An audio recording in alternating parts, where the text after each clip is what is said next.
잠시 기도하시죠.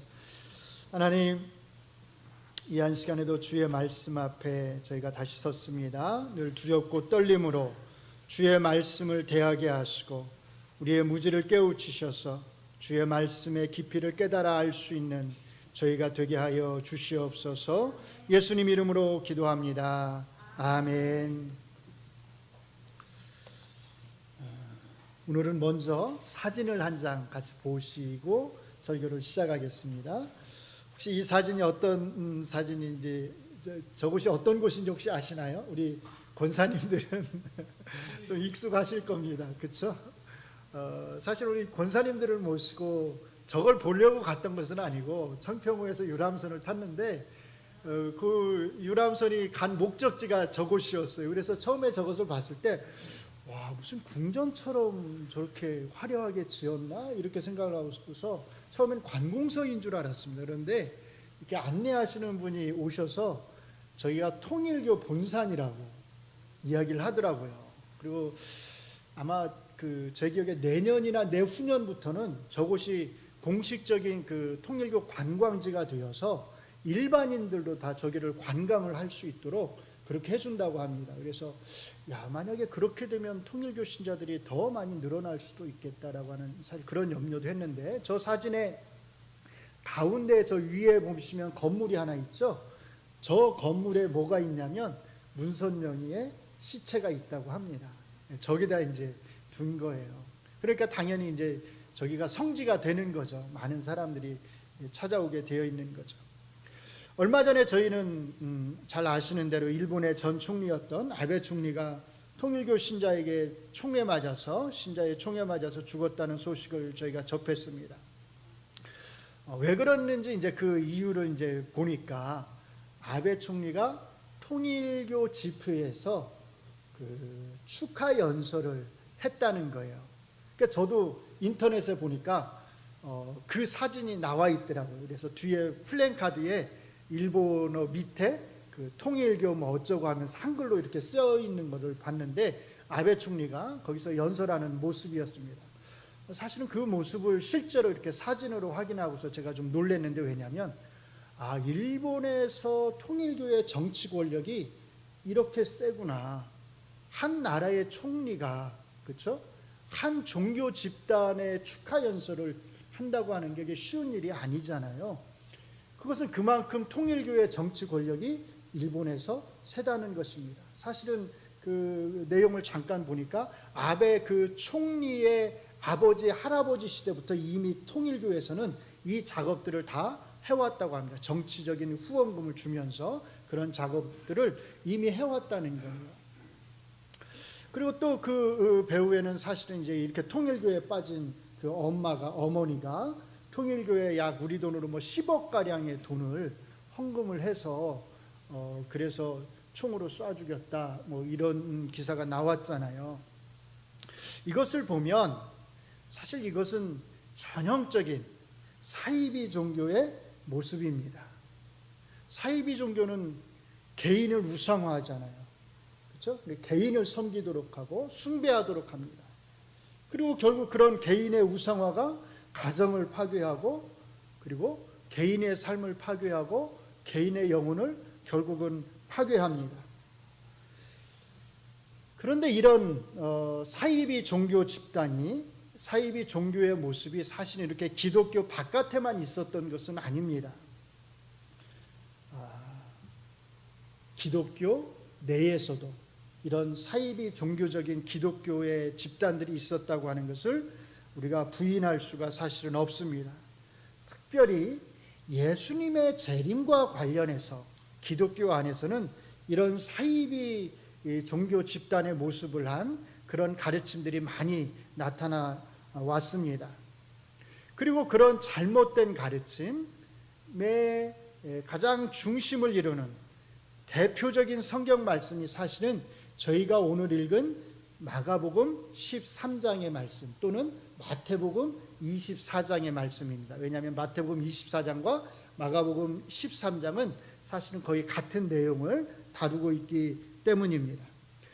그래서 사실은 오늘 제가 이 13장 전체를 다 읽은 것이고 이 13장의 내용이 정확히 무엇인지에 관해서 오늘 우리가 함께 한번 살펴보려고 합니다. 오늘 본문은 우리가 성경을 읽을 때 그 앞뒤의 맥락을 살피면서 읽는 것이 얼마나 중요한지를 보여주고, 역으로 우리가 그 앞뒤의 맥락을 무시하면서 성경을 볼 때, 읽을 때 그것이 얼마나 잘못된 결과를 초래할 수 있는지를 우리에게 보여줍니다. 만약에 누군가 여러분에게 한번 이렇게 말했다고 생각해 보세요. 여러분, 예수님이 재림하실 때가 되면 세상에 각종 재난들이 발생할 겁니다. 지진들이 발생할 것이고, 전쟁들이 세계 도처에서 일어날 것이고, 기근들이 일어날 것입니다. 우리는 이런 일들이 우리의 시대에 일어나지 않도록 늘 깨어서 기도해야 합니다. 예수님께서 우리에게 그렇게 말씀을 하셨고, 하나님이 택하신 자들을 위해서 이 날들을 감해 주셨다고 말씀을 합니다. 여기 아멘을 하시면 안 되는데 자, 정말 그럴듯하죠. 그러니까 우리 입술에서 이런 얘기를 들으면 그냥 저절로 사실은 우리도 모르는 사이에 아멘이란 말이 나올 수 있어요. 사실은 저도 어렸을 때 이런 말씀을 많이 들었습니다. 특별히 부흥회 같은 데에서 이런 말씀을 많이 들었어요. 또는 좀 더 직접적으로는 이걸 미래일로 말씀하지 않고 어떤 분들은, 여러분 한번 보세요. 세상에 지진이 일어났다는 얘기가 들려옵니다. 곳곳에서 전쟁이 일어났다는 얘기가 들려옵니다. 예수님의 재림이 가까웠습니다. 우리가 깨어서 기도해야 할 때입니다.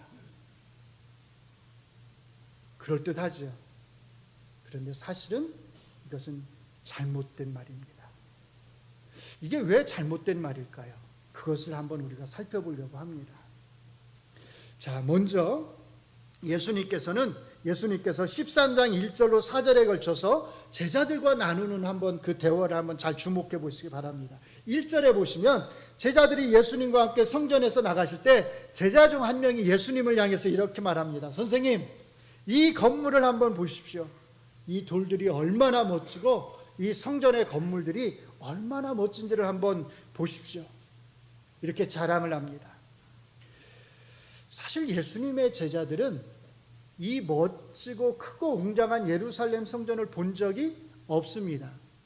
우리는 예루살렘 성전 그러면 대개 어떤 성전을 생각하죠? 솔로몬이 지은 성전을 생각합니다. 그래서 크고 웅장했던 그 솔로몬 성전을 머릿속에 두고 있지만 사실 제자들은 그 성전을 단 한 번도 본 적이 없습니다. 이미 솔로몬 성전은 바벨론 사람들에 의해서 다 무너졌기 때문입니다. 그리고 그 이후에 바벨론 포로기 이후에 그 포로들이 돌아와서 수룹바벨과 느헤미야와 에스라의 지도하에 새로운 성전, 무너진 성전을 재건했지만 그 성전은 사실 너무나 보잘것없는 성전이었습니다. 그리고 그 성전마저도 사실은 또 나중에 가면 또 무너지게 되고 또다시 성전을 재건을 하게 됩니다.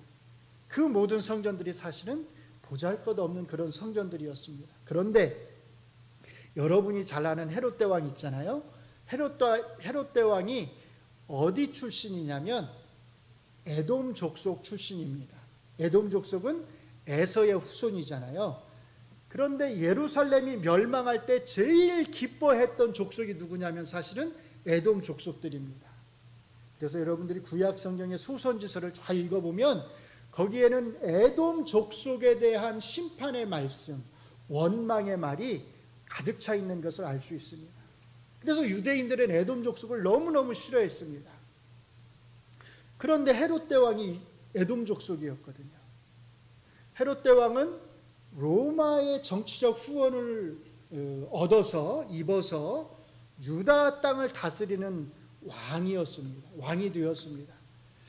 그렇기 때문에 헤롯 대왕은 이런 민심, 유대인의 호의를 사야 할 필요성이 있었습니다. 그래서 그런 정책들을 폈는데 유대인들의 호의를 사기 위해서 한 정책 중에 하나가 뭐냐면 그 허름한 성전을 헐고서 웅장하고 크고 멋진 예루살렘 성전을 세우는 것이었습니다. 제자들이 지금 보고 있는 성전이 바로 헤롯 대왕이 지어주는 그 웅장한 성전이었습니다. 예수님께서는 2절에서 이 성전을 보면서 이렇게 말씀하십니다. 내가 이 큰 건물을 보느냐? 그런데 돌 하나도 돌 위에 남지 않고 다 무너져 내릴 것이다. 그런데 성전에 대한 대화는 이것으로 끝이 아닙니다. 3절을 보시면 예수님이 베드로, 야고보, 요한, 안드레를 데리고 감람산에 올라가셨습니다. 감람산은 그 예루살렘 성전을 마주하고 있는 산이었습니다.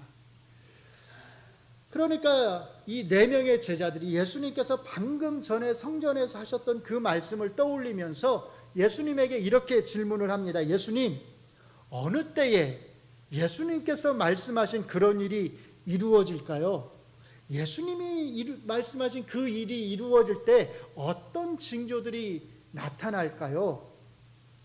이 질문에 대한 답, 성전의 파괴에 대한 예수님의 말씀에 대해서 제자들이 한 질문에 대한 답이 사실은 5절로 23절까지의 말씀입니다.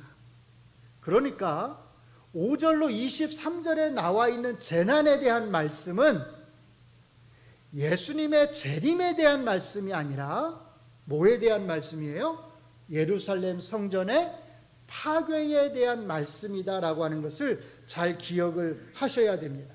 그래서 아까 어떤 사람이 여러분을 향해서 예수님이 재림하실 때가 되면 세상에 각종 재난이 발생할 것이라고 하면서 지진들이 일어나고 전쟁들이 일어나고 기근들이 일어나고 이런 각종 난리들이 일어날 것이라고 말을 하면서 우리가 예수님의 재림을 준비해야 된다고 말을 한다면 그것은 왜 잘못된 거죠? 예수님께서 예루살렘 성전 파괴에 대해서 하신 말씀을 가지고 어디다 적용을 하는 거예요? 마치 예수님의 재림에 대해서 하신 말씀처럼 그렇게 잘못 적용을 하고 있는 것입니다. 여러분들이 그렇기 때문에 마태복음 13장을 읽을 때는 이 둘을 잘 구분하실 필요가 있습니다. 여러분이 이해하기 쉽도록 5장 5절부터 23절까지의 말씀을 정리하면 이렇게 할 수 있습니다. 5절로 8절의 말씀은 미혹하는 자들이 나타나고 전쟁과 지진과 기근이 있을 것이라는 말씀입니다. 9절로 13절의 말씀은 믿는 자들에 대한 박해가 있을 것이라는 말씀이고 14절로 23절의 말씀은 예루살렘 성전이 파괴될 때 어떻게 해야 하는지에 대해서 말씀을 하십니다. 전쟁이 일어났는데 어떻게 해야 할까요? 당연히 피해야 합니다. 그래서 전쟁 때는 뒤도 돌아보지 말고 집에 뭐 두고 온 것을 가져가려고 하지 말고 빨리 피하라고 예수님께서 말씀하시는 것. 그만큼 이 전쟁이 아주 큰 환란이 될 거라는 뜻입니다. 두 번째는요. 세상이 어지러워지면 어떤 사람들이 나타나죠? 미혹하는 자들이 항상 있게 마련입니다. 그러니까 그렇게 전쟁이 일어나서 세상이 어지러울 때 미혹당하지 않도록 조심해라 이렇게 말씀을 하시는 것입니다. 이 말씀은 모두가 다 예루살렘 성전의 파괴와 관련해서 예수님께서 하시는 말씀입니다. 5절로 23절에 걸쳐서 예루살렘 성전의 파괴와 관련해서 이렇게 설명을 하신 예수님께서는 다시 한번 조금 건너뛰어서 28절로 31절에 걸쳐서 한 번 더 이것에 대해서 말씀을 하시는데 이번에는 그 포커스가 뭐냐면 이 일이 예루살렘 성전이 파괴되는 이 사건이 반드시 일어나게 될 것이다 라고 하는 것을 강조해서 말씀을 하십니다. 30절과 31절만 제가 읽어드리겠습니다. 내가 진실로 너희에게 말하노니 이 세대가 지나가기 전에 이 일이 다 일어나리라. 천지는 없어지겠으나 뭐라고요? 내 말은 없어지지 아니하리라. 여기서 내 말은 예수님께서 하시는 모든 말씀을 가리키는 것이 아니라 뭐에 대한 말씀이요? 예루살렘 성전의 파괴에 대해서 예수님께서 5절로 23절에 하신 그 말씀은 없어지지 않을 거다. 반드시 이루어질 거다라고 하는 말씀입니다. 그것을 강조해서 말씀하시는 것입니다. 이 일은 정말로 있었습니까? 없었습니까? 예루살렘 성전은 정말로 파괴되었나요? 안 되었나요? 정말 파괴되었습니다. 예수님이 내 말은 없어지지 아니하리라고 말씀하신 그대로 AD 66년부터 70년에 걸쳐서 로마는 예루살렘을 공격했습니다. 그리고 결국 4, 5년 정도 버티다가 70년에 예루살렘 성이 무너지고 또 함께 예루살렘 성전도 다 무너져 내렸습니다. 그래서 남은 성벽 하나가 있죠. 무슨 벽이라고 그러죠? 통곡의 벽. 들어보셨죠? 통곡의 벽만 남고 다 무너졌잖아요. 예수님이 이 말씀을 하실 때 이 말씀은 아직 일어나지 않은 미래의 일이었습니다. 그런데 오늘 우리가 이 마가복음 13장의 말씀을 읽고 있는 이 위치에서 보면 예수님이 하신 이 말씀은, 예루살렘 성전 파괴에 대한 이 말씀은 이미 일어난 일입니다. 이미 성취된 일입니다. 그렇기 때문에 이 구절들을 예수님의 재림과 연결시켜서 여러분에게 예수님의 재림을 준비하도록 그렇게 말하는 사람이 있다면 여러분 거기에 귀를 기울여서는 안 됩니다. 그것은 잘못된 가르침으로 여러분들을 유혹하는 것입니다. 그런데 사실 오늘 본문은 또 이것이 전부가 아닙니다. 오늘 본문의 말씀에는 사실 예수님의 재림에 대한 말씀도 함께 들어있습니다. 그렇기 때문에 사실은 주의해서 우리가 마가복음 13장을 읽어야 합니다. 마가복음 13장을 열 때는 그래서 여러분들이 어디서 어디까지가 예루살렘 성전의 파괴에 대한 말씀이고 또 어디서 어디까지가 예수님의 재림에 대한 말씀인지를 이 둘을 잘 구분해서 읽는 일이 굉장히 중요합니다. 이 두 가르침을 구분해서 제가 정리해드리면 이렇게 정리할 수 있습니다. 이것을 잘 여러분들이 기억해 두시길 바랍니다. 아까 말씀드린 대로 5절부터 23절까지는 예루살렘 성전의 파괴에 대한 말씀입니다. 그리고 24절부터 27절까지는 예수님의 재림에 대한 말씀입니다. 그런데 이것으로 끝나지 않고 이 사이클이 한 번 더 반복이 됩니다. 그래서 28절로 31절은 다시 예루살렘 성전의 파괴에 대해서 말씀을 하시고 다시 32절부터 37절까지는 예수님의 재림에 대해서 말씀을 하십니다. 이 둘을 구분하지 않고 이 둘을 그냥 섞어서 혼합해서 여러분들이 이해해버리면 아까 제가 말씀을 드린 대로 예수님의 성전, 예루살렘 성전 파괴에 대한 말씀을 마치 예수님의 재림에 대한 말씀으로 잘못 이해하게 된다는 것입니다. 먼저 예수님의 재림과 관련해서 24절로 7절까지의 말씀을 읽어드립니다. 그때에 그 환난 후 해가 어두워지며 달이 빛을 내지 아니하며 별들이 하늘에서 떨어지며 하늘에 있는 권능들이 흔들리리라.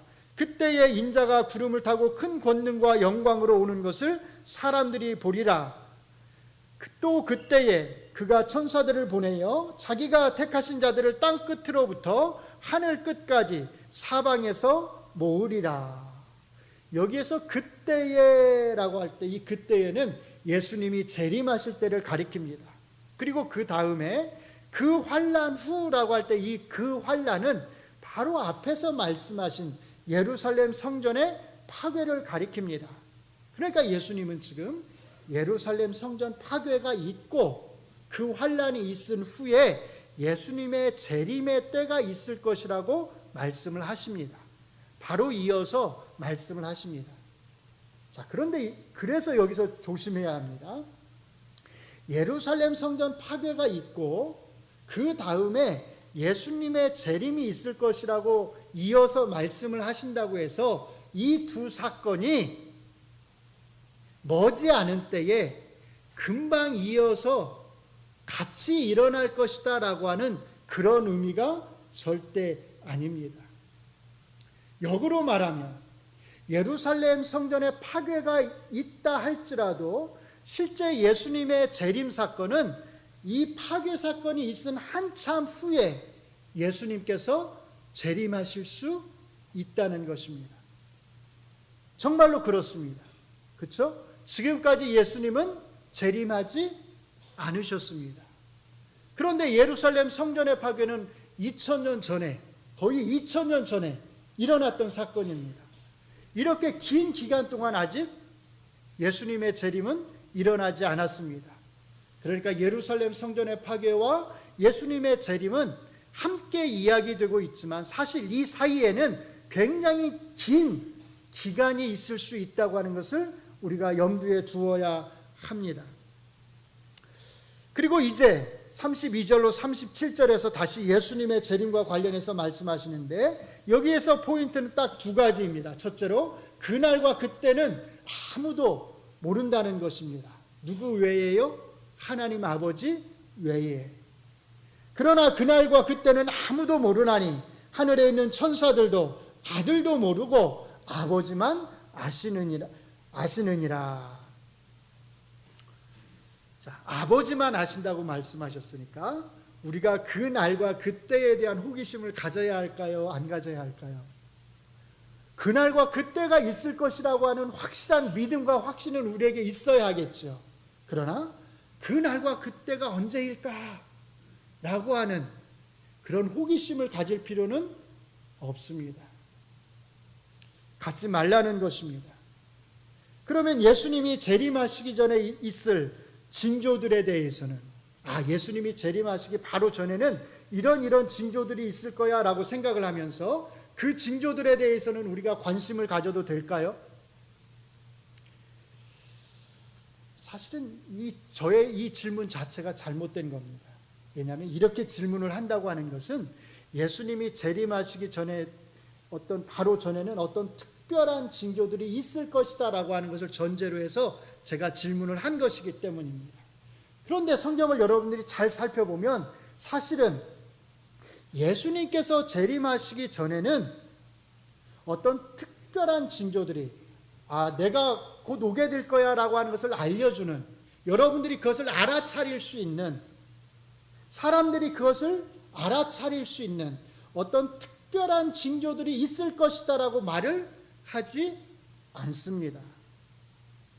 만약에 정말로 그런 특별한 징조들이 있다면 우리는 예수님이 재림하시게 될 때를 어느 정도 비슷하게 알게 될 것입니다. 그렇죠? 만약에 그렇게 알아차린다면 그것은 그 날과 그때는 아버지 외에는 아무도 모른다라고 말씀하신 그 예수님의 말씀에 어긋나는 것입니다. 사람들이 본문과 관련해서 가장 많이 하는 실수가 뭐냐면 예루살렘 성전 파괴에 대한 그 징조들을 마치 예수님이 재림하시기 바로 얼마 전에 나타날 징조들인 것처럼 그렇게 말을 한다는 것입니다. 그렇게 잘못 이해한다는 것입니다. 그래서 세상에서 어떤 지진들이 막 이곳저곳에서 발생할 때, 전쟁에 대한 막 소문들이 들릴 때 그것을 예수님이 가까이 왔다고 그런 징조들이라고 말을 하면서 우리에게 깨어 기도해야 한다고 그렇게 주장을 합니다. 물론 우리는 항상 깨어서 기도해야 하지요. 그러나 그런 것들이, 그런 사건들이, 그런 재난들이 사실은 예수님의 재림에 대한 징조들을 가르쳐주는 것이 아니다라는 것입니다.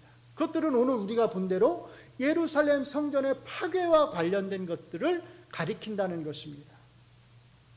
그래서 사실 오늘 본문에 보시면 예수님의 재림에 대한 징조들에 대해서는 전혀 언급하고 있지 않습니다.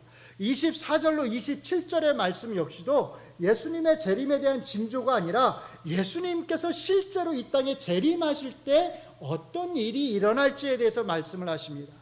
첫째로 보시면 세상에 아주 놀라운 변화, 지각 변동이 있을 것을 말씀을 하십니다.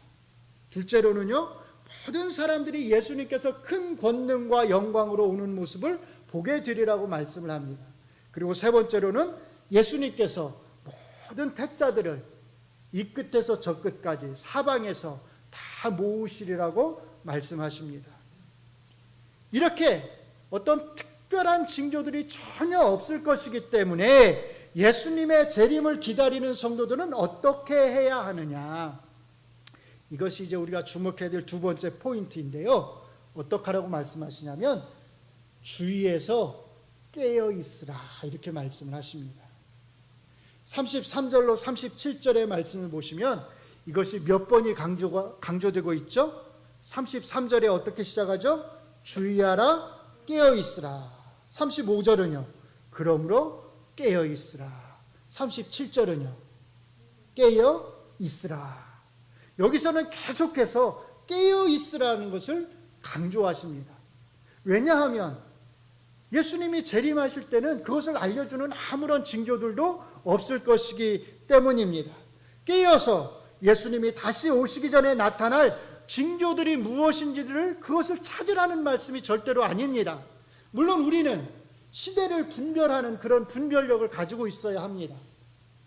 그러나 성경이 우리를 향해서 시대를 분별해야 한다고 할 때 그 분별하라는 것은 예수님이 오시기 전에 어떤 징조들이 있을지, 어떤 전쟁들이 일어날지, 어떤 기근이 있을지, 어디서 지진이 일어나는지 그것들을 찾고 있으라는 말씀이 아닙니다.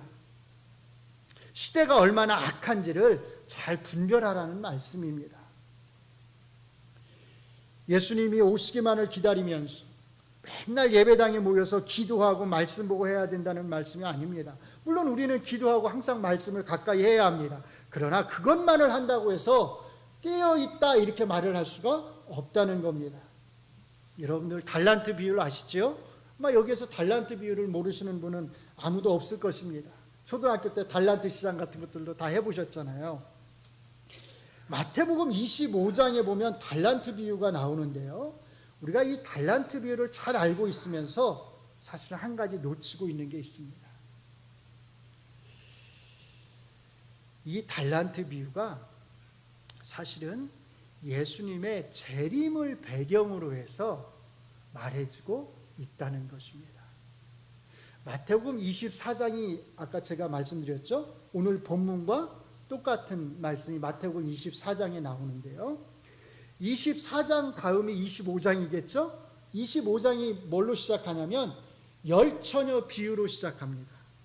열처녀 비유는 예수님의 재림을 준비하라는 그 비유라는 걸 다 아시겠죠? 그런데 이 열처녀 비유 다음에 나오는 비유가 사실은 달란트 비유입니다. 그러니까 열처녀 비유와 달란트 비유는, 마태복음 25장에 나오는 열처녀 비유와 달란트 비유는 둘 다 뭘 배경으로 해서요? 바로 앞에 나오는 24장에 나오는 예수님의 재림에 대한 말씀을 배경으로 해서 이 두 가지 비유가 말해지고 있다는 것입니다.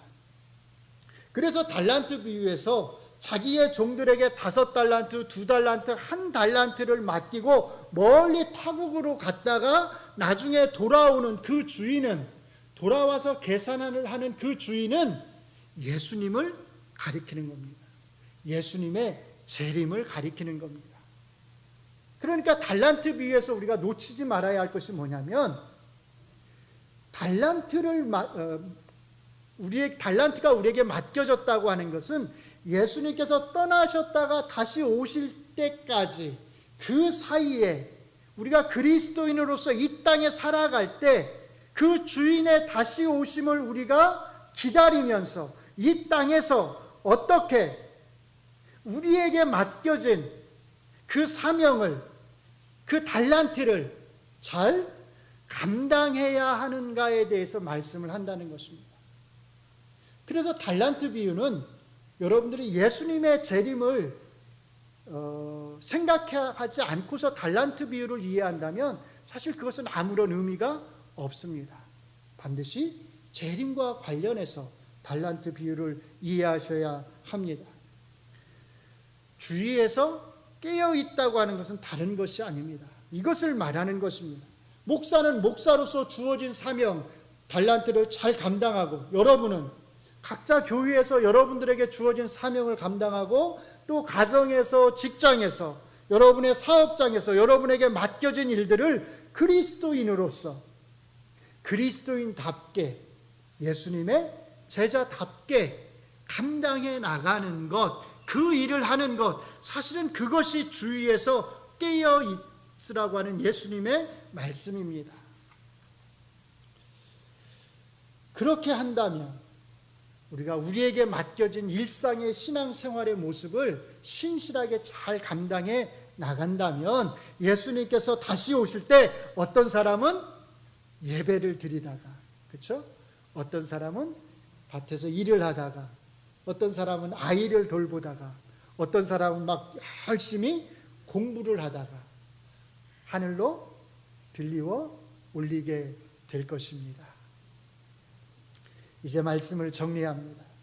오늘 저희가 살펴본 마가복음 13장에는 예루살렘 성전 파괴와 예수님의 재림에 대한 말씀이 함께 나오고 있습니다. 그렇기 때문에 이 두 가지 말씀을 여러분들이 항상 잘 구분해서 이해하셔야 합니다. 예루살렘 성전의 파괴에 대한 말씀을 마치 예수님의 재림에 대한 말씀처럼 이해하면 우리가 흔히 하는 말로 잘못된 종말론에 빠지기가 쉽습니다. 지금까지 교회 역사가 사실은 이런 일들이 반복되어 왔다고 하는 것을 우리에게 보여줍니다. 많은 사람이 이 두 가르침을 구분하지 못해서 잘못된 길로 나아갔습니다. 이 두 가르침을 잘 구분하시면서 다음 세 가지를 기억하시기 바랍니다. 첫째로 같이 한번 읽겠습니다. 시작. 예수님이 말씀하신 대로 예루살렘 성전의 파괴와 환란이 일어났듯이 예수님의 재림 역시 반드시 일어날 것이다. 아멘. 이 소망을 가지고 살아가시기 바랍니다. 이 확신을 가지고 살아가시기 바랍니다. 우리에게는 이 소망이 있습니다. 이 믿음의 확신이 우리 안에 있습니다. 천지는 없어지겠으나 내 말은 없어지지 아니하리라고 하는 이 말씀이 1차적으로는 예루살렘 성전의 파괴와 관련된 말씀이지만 이 말씀이 예루살렘 성전의 파괴에서 성취되었듯이 이 말씀은 예수님의 재림에 대해서도 반드시 성취되고 일어날 것입니다. 우리는 이 믿음과 확신을 가지고 살아가야 합니다. 둘째로 같이 읽습니다. 시작. 예수님의 재림에 대한 징조들을 찾으려 해서는 안 된다. 그렇죠? 오히려 우리는 어떻게 해야 하나요? 여러분의 해야 할 일은 하나님이 맡겨주신 사명, 하나님이 여러분에게 맡겨주신 그 달란트를 남기는 일에 충실하면서 오늘 하루하루를 어떻게 그리스도인답게 그리스도인다운 향기를 풍기면서 성령의 열매들을 맺어가면서 살아가는 것입니다. 마지막 세 번째로 같이 읽습니다. 주님의 재림이 항상 가까이 와 있다는 것을 의식하면서 살아가야 한다. 이것도 아주 중요합니다. 주님의 재림은 30년 전에도 가까이 와 있었고, 그렇죠? 10년 전에도 이미 가까이 와 있었고, 지금 오늘도 어때요? 이미 가까이 와 있습니다. 이렇게 항상 우리는 어떤 징조들을 찾으려고 하기보다는 항상 주님의 재림이 나에게 가까이 와 있다고 하는 이런 의식을 가지면서 언제든 주님이 오시면 맞을 수 있는 그런 준비를 하면서 살아가야 합니다. 이것을 가리켜서 우리는 종말론적 의식 이렇게 말을 합니다. 종말, 말세, 마지막 때는 예수님이 오시기 전에 어느 특정한 때를 가리키는 것이 아니라 예수님의 초림부터 예수님의 재림까지 모든 신약 시대를 다 가리켜서 종말, 말세 이렇게 말을 합니다. 그러니까 사도들도 말세의 시대를 살아갔고 우리도 똑같이 말세의 시대를 살아가는 것입니다. 이 말세의 시대에 항상 나타나는 자들이 누구냐면 미혹하는 자들입니다. 예루살렘 성전의 파괴가 일어나는 그 전쟁이 있을 때도 미혹하는 자들이 있었습니다. 마찬가지입니다. 그때만 아니라 바울 사도께서도 계속 반복해서 미혹하는 자들을 조심하라고 서신서에서 우리에게 권면을 합니다.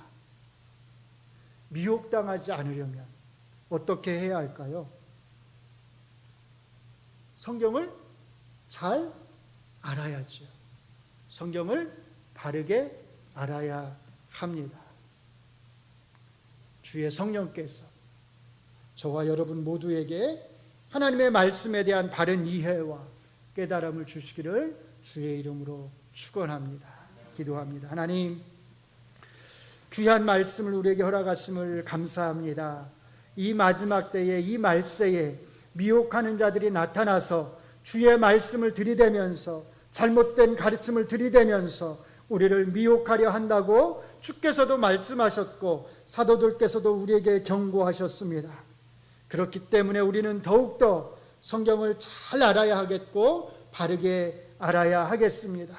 우리 힘으로 할 수 없사오니 주의 성령께서 우리의 어두운 눈을 열어주시고 우리의 무지한 지혜를 깨우쳐 주셔서 이 마지막 때에 주님의 재림에 대한 소망과 확신을 가지고 잘 분별하면서 이 세대를 잘 분별하면서 주님을 맞을 준비를 하게 하여 주시옵소서. 예수님 이름으로 기도합니다. 아멘.